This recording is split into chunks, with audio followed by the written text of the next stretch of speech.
And now, stay tuned for the program that is rated tops in popularity for a longer period of time than any other West Coast program in radio history. The Signal Oil program, The Whistler.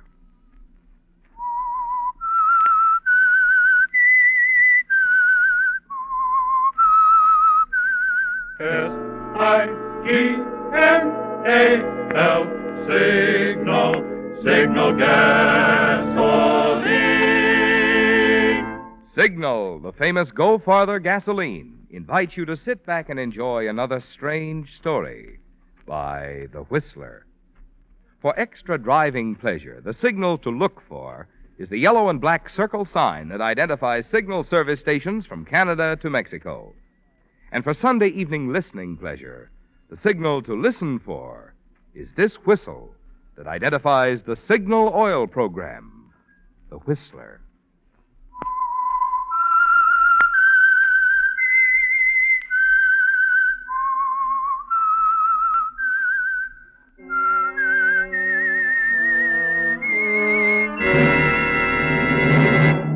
I am the Whistler, and I know many things, for I walk by night. I know many strange tales hidden in the hearts of men and women who have stepped into the shadows. Yes, I know the nameless terrors of which they dare not speak. And now, the Whistler's strange story, Final Decree.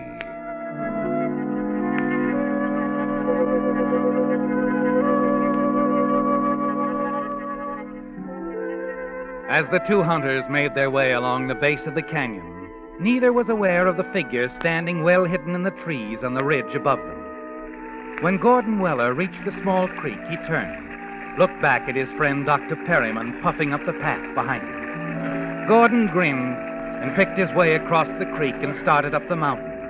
As he circled a huge boulder and came into a clearing, at the sound, Dr. Perryman stopped suddenly.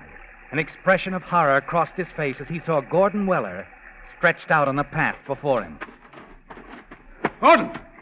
Gordon! Are you hurt? No, I guess I'm all right, Doc. Great Scott, you gave me quite a jolt. Here, let me give you a hand. Thanks. I heard the shot. Saw you fall. I just stumbled, that's all. Lucky thing I did. What? Look at that tree there. That branch. Still swaying. A bullet must have nicked it. Good Lord. Shot came from somewhere up along that ridge. Crazy fool. I tell you, Gordon, some of these idiots who go hunting, I've a good mind to chase up there after whoever did this and... No, never mind, Doc. Well, I'd just like to go up there and give him a piece of my mind, by George. Say, you don't suppose it could be anyone in our party, do you? No, I don't think so. They're on the other side of the mountain. That shot could have killed you, Gordon, if you hadn't stumbled when you did. Sure. Come along, let's go back to the lodge. But doggone, I'd like to Don't go... get excited. It was just an accident.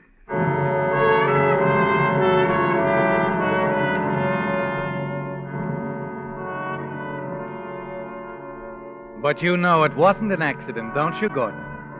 It was another attempt on your life. You're certain of that. And you didn't tell your friend Dr. Perryman that a split second before the shot was fired, you caught a glimpse of reflected light high on the ridge, the rays of the sun striking a rifle barrel, perhaps, and instantly you dropped to the ground.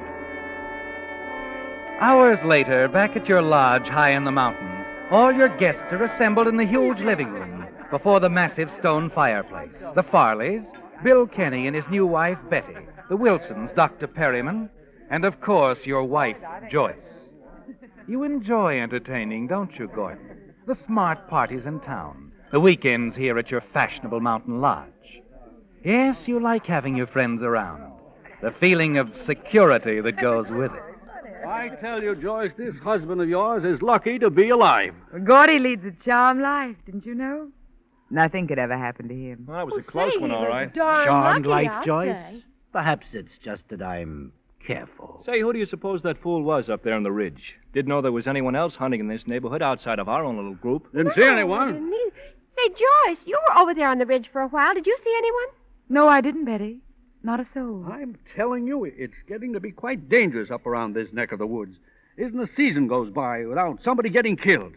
I certainly hope something can be done about it. Any suggestions, Doc, like bulletproof suits of armor for all hunters? Oh, Wonderful idea. Well, now, perhaps that wouldn't be such a bad idea. Oh, no. I'd like Say, that idea. Billy, wasn't a friend of yours killed up here last year? Martin, Martin Benson. Yeah. Yeah, that's right, honey. Well, are we all just going to stand here holding our drinks? Why don't we, Yes, let's. toast, huh? To our host and hostess, the happiest married couple I know. Oh, Billy. Outside of us, baby. Oh. To the Wellers, then. Joyce and Gordy. Thanks. Thanks. Now, I'd like to drink to you, darling. To you and your miraculous escape from death. Thanks, Joyce. You were lucky, weren't you, Gordy? Not lucky, darling.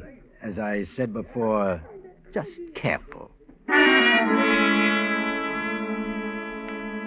You watch Joyce as she smiles at you and then turns and walks away and mingles with the guests. A quarter of an hour later, you manage to slip away, hurry into your den, to the cabinet where you keep your gun collection. Opening it, you remove a dueling pistol. It takes only a few minutes for what you have to do. Then you step out on the terrace and stroll casually along the flagstone walk, puffing quietly on a cigarette. Then voices from the garden reach you. I didn't know. Sure, baby, sure. So you didn't know. But look, we don't mention the name Martin Benson around here. Okay, I'm sorry. It's just that Martin was Gordy's best friend. They were pretty close, and Martin's death sort of knocked Gordy for a loop, that's all. Okay, but from what I heard. And what have you heard? Well, Billy, maybe this Martin Benson wasn't such a good friend after all. What do you mean? Well, wasn't there some talk about Martin playing around with Joyce? And Gordy never knew about it. That's enough, baby. Well, that's what I heard, Billy. Okay, forget it, huh? So Gordy never found out, and it's just as well. Let's drop it. Okay.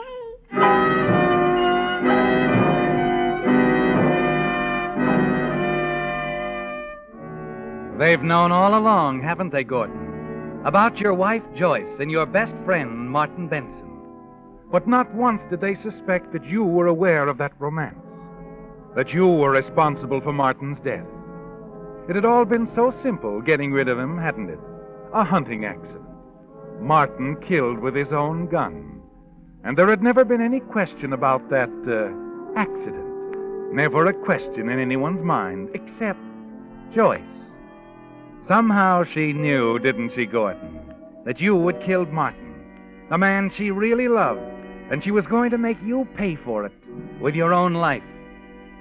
You knew long ago that you couldn't run away. She'd follow you to the ends of the earth. And you decided there was only one thing to do.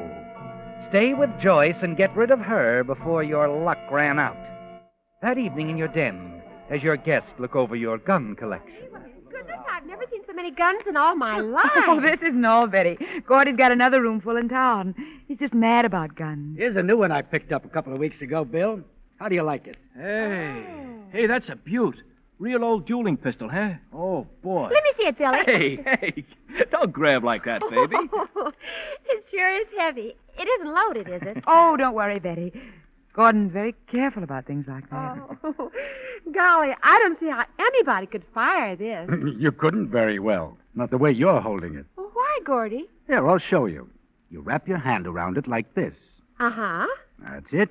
And this finger goes around the trigger. Mm-hmm. That's it. Oh, well, look at that. I hardly touched it. Well, that's what they call a hair trigger, baby. Clicks off just like that. Hey, what's the matter, Gordy? Oh, nothing. Nothing at all. Well, it's a good thing it wasn't loaded. Gee, it was pointed right at Joyce. Yeah, it was like that, wasn't it? Yes, it was. Wasn't it, Gordon?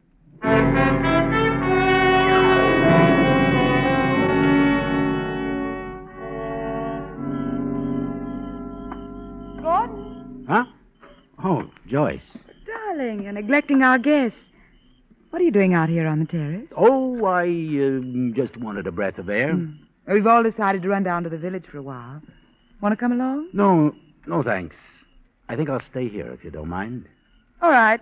We won't be long, darling. Don't get lonesome. Oh, by the way, Gordon, Yes? I thought you were the careful type. What do you mean? Do you generally keep loaded pistols in your collection? Of course not. That dueling pistol you were showing Betty a little while ago. It was loaded. What? That is, it was when I first looked at it. Before dinner. I took the bullets out of it then. Good thing I did. I might have been killed. I guess this is your lucky day, too. Yes. We've both been lucky today, haven't we, darling? I wonder whose luck will run out first.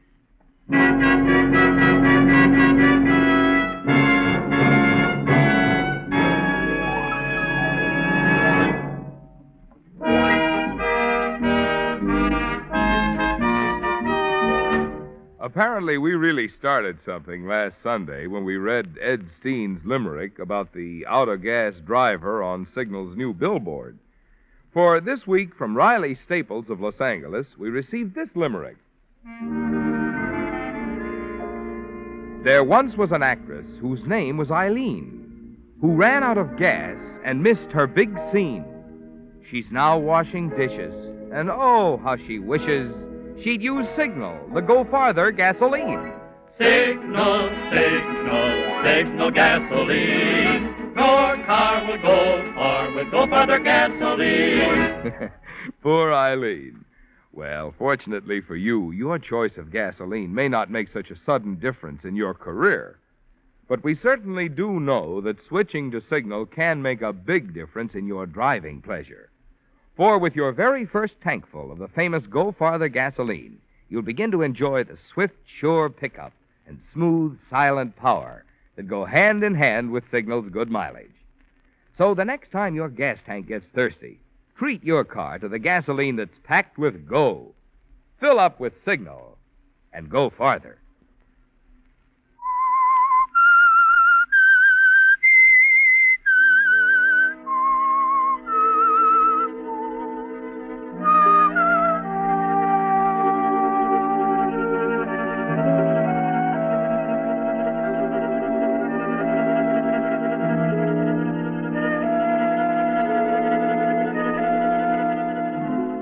The pattern is clear, isn't it, Gordon, for the struggle between you and your wife, Joyce. When Martin Benson died, it didn't end anything. Rather, it was the beginning of the quiet tension, the terror. You knew long ago that there would be no running away. A divorce from Joyce wouldn't settle anything. She'd follow you anywhere. She wants to kill you, doesn't she, Gordon? Somewhere, somehow, someday, she'll kill you if you don't kill her first. It's been touch and go for so long now, hasn't it? Between two would-be killers who appear to everyone else as a comfortably, happily married couple. But now another way occurs to you, Gordon. A frame-up against Joyce. Something to get her out of the way. If only you can make it look as if she tried to kill you. Give her the opportunity and then take advantage of it. You start to set this up in a conversation with your good friend, Dr. Perryman. Oh, come now, my boy. The idea that someone is actually trying to kill you is ridiculous. Fantastic. I don't think so, Doc. And you wouldn't either in my position. But, well, you were along right behind me when that shot came whistling out of nowhere on the ridge yesterday. Of course. A careless hunter, an accident. You said so yourself. Yes, but I've been thinking about it, Doc. Thinking about some other accidents, too. What? You remember several months back on the lake, my motorboat, the explosion? I was lucky to get out of it alive. Well, yes. Then a month ago, coming down the Ridge Road, my car suddenly going out of control. Hitting that telephone pole was the only thing that saved me from going over. The road is dangerous. Hairpin curves, and the way you drive. Yeah, fortunately, I wasn't speeding. See here, Gordon. Do you mean to tell me that... Yes. Then yesterday in the canyon. But who, Gordon? And why? I don't know. Who would want to kill you? You're not disliked. Your friends, your wife, all loyal, devoted. I wonder, Doc. I wish I could believe that all the way. You can, Gordon. You should. Well, I'll try, of course. I'm telling you all this because of the kind of a friend you've been. I wish you'd remember this conversation, Doc. Frankly, I'm worried. Certainly I'll remember. I'll keep my eyes open, naturally. But you don't believe such things are possible. No, I didn't say that. Look, let's stop this talk, Gordon. You got me worried now.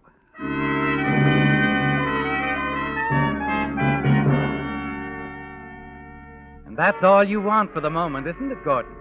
To have Dr. Perryman concerned. Later, his suspicions will be easily aroused. Suspicions against Joyce because of what you're going to do.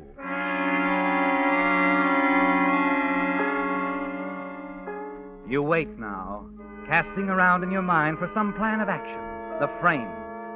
It suggests itself a few days later at the lodge, just a small thing, involving an open gas jet on a gas heater. Gordon!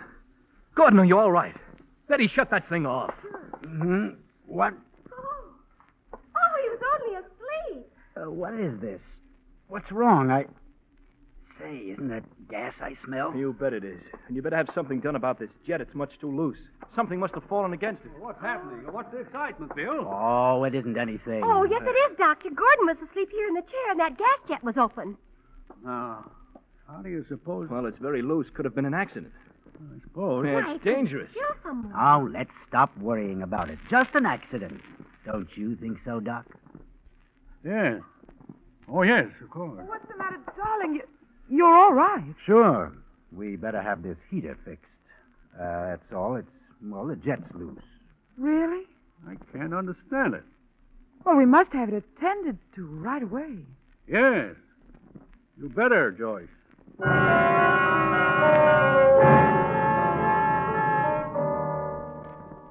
The look in Joyce's eyes is what you want, isn't it, Gordon? She isn't thinking of having the gas jet fixed. Not at all. She's thinking of what a convenient way this could be after all the guests have seen it. Yes, very convenient. And you smile to yourself, deciding that you'll help her along with her plan. The following evening, you put it all in motion. It begins as your guests prepare to leave for a party at a neighboring lodge.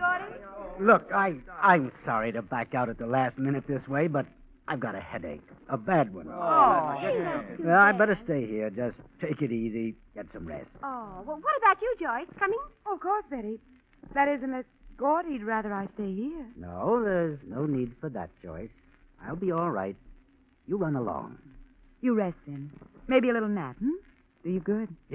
Yes, I'll stretch out in the den. Well, come on, kids, let's go. You want to come along in our car, Joyce? No, I'll take mine. I have some things to get in the village first. You run along. I'll join you at the Jellisons later. Okay. Let's away!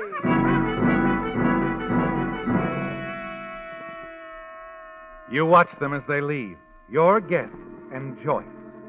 A moment later, Bill's sedan roars past the lodge, starts down the grade. Joyce's neat little convertible right behind it. She's up to something, isn't she, Gordon?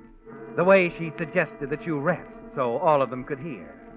You wait quietly in the den, wait for Joyce to come back, as you know she will. And then... In here, Joyce. You don't seem surprised, darling. That you came back? No, I knew you'd be back. I thought perhaps you'd changed your mind about going over to the Jellisons. I only wanted to see if... I still have my headache. Would a drink help? Why, how thoughtful of you, dear. Yes, it might help very nicely. I'll fix a couple. Let me. No trouble, darling. Thanks. You know, Gordy, sometimes you're hard to figure out. Oh? And you're not at all. That sounds sarcastic. Merely appraising. Joyce, Yes? what sort of sleeping pills did you pick up in the village? Sleeping pills? Whatever are you talking about? Here, your drink. Joyce, you're getting careless. Clumsy. Am I? You wouldn't want to exchange drinks now, would you? Certainly. Here. Satisfied? You anticipated that one, of course. Did I? Let's stop the game, Joyce. I know what you're up to. What am I up to? You want to put me to sleep. Fix it so I'm just sitting here, resting, as you put it. Then somehow the gas jet finds its way on again, and I'm the unsuspecting accident victim. No one will know that you ever came back here from the village. You went directly over to the Jellisons' party. You have it all figured out, don't you? Yes, and it won't work. I guess not. I wouldn't expect such a careless, clumsy plan to work. Well, cheers. Really afraid, aren't you, Gordon? Of the drink, yes. But not of you. I'm not afraid of you anymore, Joyce. Not in the least. It sounds ominous. I might as well tell you how ominous. I intend to take an overdose of sleeping pills and turn on the gas. Suicide? How nice of you, Gordon. Not suicide. Attempted murder. What are you talking about? You do have a box of sleeping tablets in your purse, don't you, Joyce? Of course. I'll only borrow a few. Put the box back in your purse after I've seen you on your way. You're out of your mind. Not quite. But it has to look good, Joyce. Your attempt on my life. You're a fool, Gordon. I'm afraid we'll both have to check our plans for a while. Not me, Joyce. But you will. You see, in a few minutes, you're going to have an accident. Your car is going off the road with you at the wheel. I see. And I'll be found that way with a box of sleeping tablets in my purse. The ones they'll believe you slipped into my drink. Oh, I fully intend to take them, you know. Then just at the right moment, I'll call the hospital. They'll find me here, unconscious, the gas on, but they'll find me just in time. After my car accident, you mean? That's right, Joyce. You have been thinking overtime, haven't you? You know, Joyce, you're forcing me to do this. Am I? If you'd only tried to understand. Understand? Understand murder? There was no other way. You could have given me a divorce when I asked for it. I didn't want a divorce. You knew I loved Martin. I thought you knew you did. You knew I did. You knew I loved him.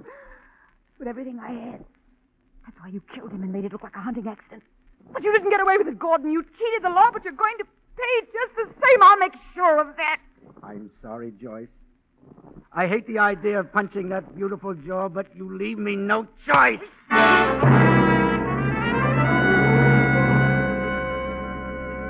You carry the unconscious Joyce down to her car, place her on the front seat next to you.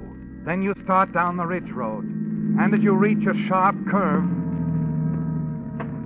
you leap clear. Goodbye, Joyce. Goodbye for good.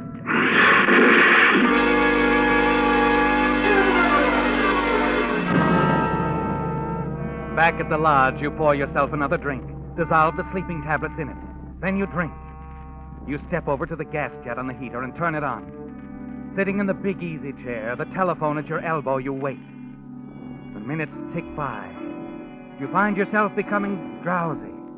Then you're sinking into a warm, black fog.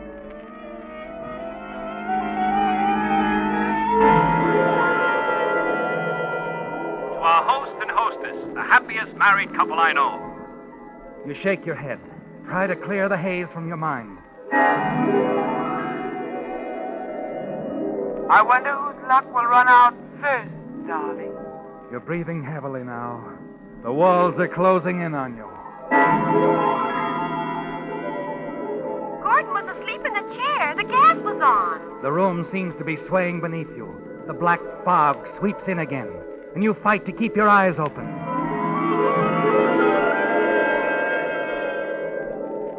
Now, Gordon, now is the time. You can't wait another moment. You reach for the telephone. It's going to be close, isn't it, Gordon? Everything's going just the way you planned it. 2, 5, 7.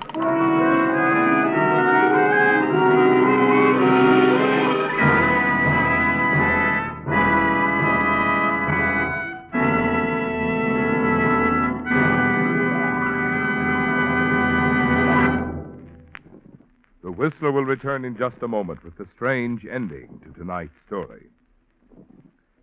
Do you want a pleasant surprise? Then the next time you're near a signal service station, drive in and ask the dealer how much trade-in allowance he'll give you for your old tires. The chances are your signal dealer will make you such a generous offer that you'll see the wisdom of trading for safe new tires now. But what's more, the new tires on which signal dealers are giving this big allowance are not substandard second-line or third-line tires. They're first-line Lee tires. You know what that means.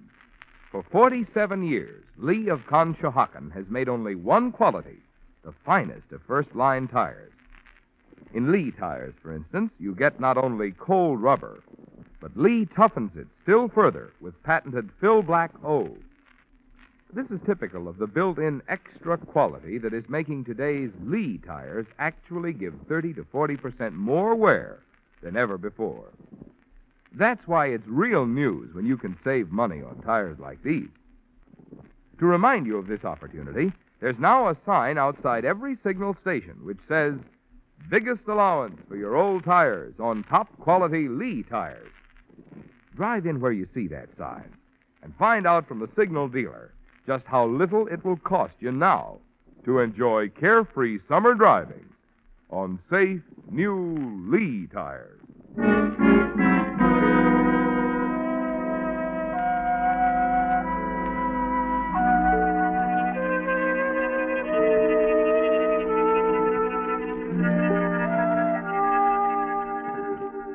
The small crowd around the wrecked car included the party guests. Only Dr. Perryman wasn't there as Joyce's lifeless body was lifted from the crumbled mass of glass and metal. The guests were shocked, spoke in low, nervous tones to one another, horrified by what had happened in the space of a few hours. Presently, a police car returned to the scene. Dr. Perryman and the sheriff stepped out and hurried down the path to join the others. Doc, I thought you went up to get Gordon. Where is... Up at the lodge, Bill. Well, Gordon's dead. what did you say, Sheriff? Accident, I guess. The gas was turned on in his den. It's where we found him, sprawled out on the floor. His hand still clutching the telephone. He must have tried to phone for help, Bill, but he didn't have a chance. What do you mean? The telephone lines were down. When Joyce's car crashed down the bank, it knocked over a telephone pole and all the phone lines along with it.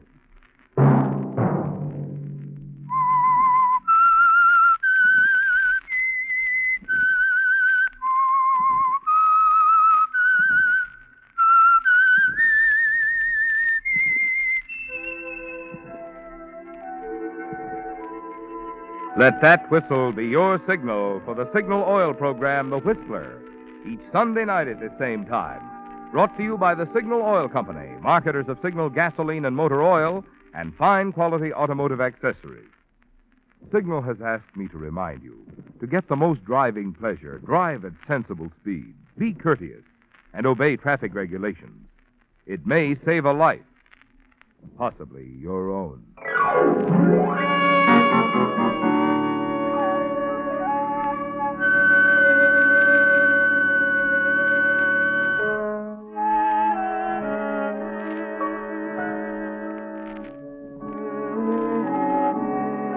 Featured in tonight's story were John Hoyt and Betty Lou Gerson.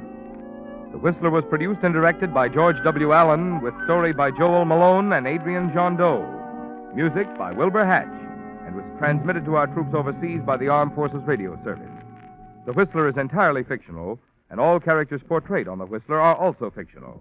Any similarity of names or resemblance to persons, living or dead, is purely coincidental.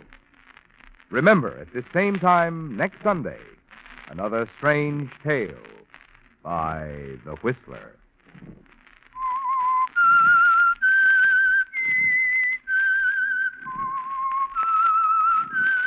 S-I-G-N-A-L, Signal, Signal gasoline.